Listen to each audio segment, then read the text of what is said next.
I'm Tina Dupuy, this is Tim Mahalski, and you're watching the 2IC Network, and we're talking Florida. Florida, oh okay, yes. So everybody's been talking about Wisconsin because Wisconsin has been this battleground, and it's been really fascinating and really violent.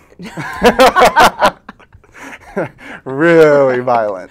Right, in a cheesehead way, which is basically like they got loud. Yeah, and they have palm trees now in Wisconsin. Well, I mean, Florida does have a $3.6 billion And it actually does have budget palm gap. trees. It does have palm trees. That's gonna be very helpful. Well, there was a protest yesterday, so maybe they could just reuse the footage. Fox News, you are set for your footage on the violent protests that happened in Florida. I like how you're looking out for the producers of Bill O'Reilly's show. Just trying to help out. Just a heads up there, right?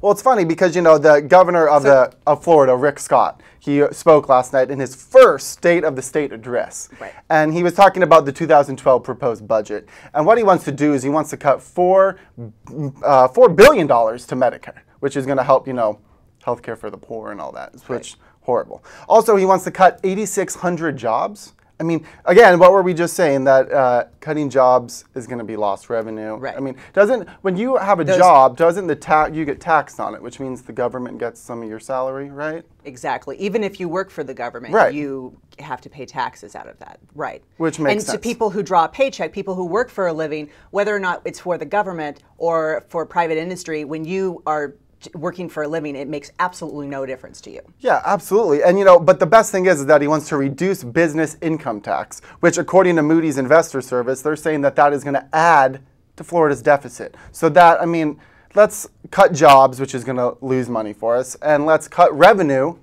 which is actually cutting that is the second largest revenue source in Florida. Right. Why are we cutting that? Right. He also wants to cut schools. That's his big thing. He wants to cut $1.7 billion for property owners, corporations, and then he wants to take $2 billion from education. Mm-hmm. So he wants to take away Medicare in the state that's known for its seniors. Yeah. He wants to cut $4 billion out of Medicare, and then it's also, you know, let's put it this way, it needs its schools. Yeah. $2 billion from education from you know K through 12 is just it's drastic. Well, you know what's funny too is for it not to take care of the deficit. Yeah. To just turn around and literally give all that money to corporations. Yeah. That's what he's proposing to do. You know what's funny too is you're talking about the education cuts, and I remember I saw a Tea Party interview a couple months ago on CNN, unfortunately, and they were talking about how China is so ahead of us and that we need to keep up with China. Okay, well, the only way we're going to keep up with China is by putting more money into our schools and making our kids smarter, giving them more programs, more opportunity, not by cutting it. How is that going to make us smarter? No. It doesn't. No, well, and privatizing everything is not going to. We were the first country in the world to have a socialized, nationalized education system, and now we've been surpassed by the rest of the world, or the rest of the industrialized world. I mean, we really need to catch up. Yeah, we have a lot of catching up to do, and the only way you catch up is by having programs that are going to work. You know, after-school programs, arts programs that are going to offer kids more of an outlet than just doing, you know, normal school and being there from 8 to 2:30. Why don't they go learn an instrument or whatever? There's so much that can be done now, especially with computers. It's like almost like a 12-year-old could be making income. Right, but it's almost like Florida, Rick Scott, his idea is almost like the worst of both worlds. Yeah. Because not only are you cutting Medicare and you're cutting education, but you're not dealing with the deficit. You're not dealing with actual budget issues. It's just kind of you're making it more attractive for corporations to come in and not pay more taxes. Yeah,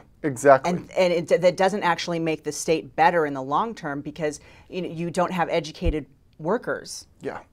I mean, it's, you know. Well, the question is, too, is, you know, these 8,600 jobs that he's going to cut.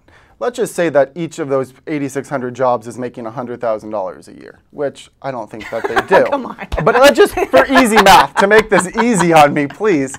What's 8,000 times 100,000? It's a lot. A lot. Not as much as the $459 million of revenue lost in 2012 by those property levies and business income tax reductions. So that doesn't even add up. It's like you're going to lose more by losing that revenue.